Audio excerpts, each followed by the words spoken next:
Hello guys, and welcome to the Blu-Review. Today we're talking about John Carpenter's Ghosts of Mars from Sony Home Entertainment. The most interesting thing about Ghosts of Mars has more to do with where it comes in John Carpenter's filmography. It almost seems like more of an overview of his career than necessarily a standalone film. Pulling elements from Assault on Precinct 13, The Fog, even a slight nod to films like Halloween, Prince of Darkness, and The Thing, Ghost of Mars becomes a sort of collage of Carpenter's past ideas. But that's not what sort of stops the film from working. What stops the film from working, unfortunately, is the casting. The interesting thing about this movie is that Natasha Henstridge, who plays the lead character in this movie, was actually not Carpenter's first choice. He'd actually hired rocker Courtney Love, who had, at the very, very last minute, pulled out. And Natasha Henstridge was quickly brought in. What's amazing about this is how she's pretty much the best thing in the entire movie.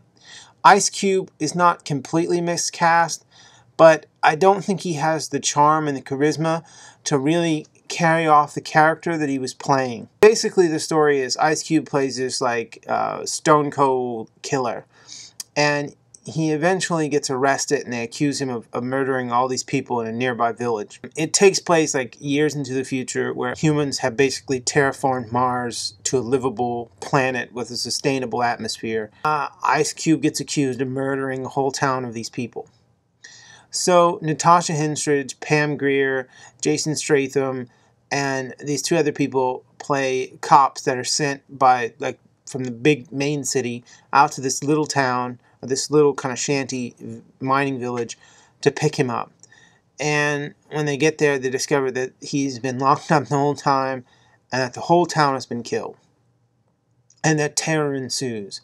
Outside of Natasha Henstridge, who does a good job with the character that she's playing, it's just, there's nothing in the film that really no character that really makes you feel like you give a shit one way or the other if they survive or they don't survive, because you don't care about anybody. There were a lot of things I think that could have saved Ghost of Mars. Unfortunately, it's just sort of a middle-of-the-road film for me. What's worse for me is that Sony put absolutely no effort into this. Sony basically just threw on whatever transfer they had lying around. It's like a 3-star. It's pathetic. It's such a middle-of-the-road release in all aspects. It's bland. There's most of the time you're not even sure you're watching a high-def movie. It just looks like a really clear DVD.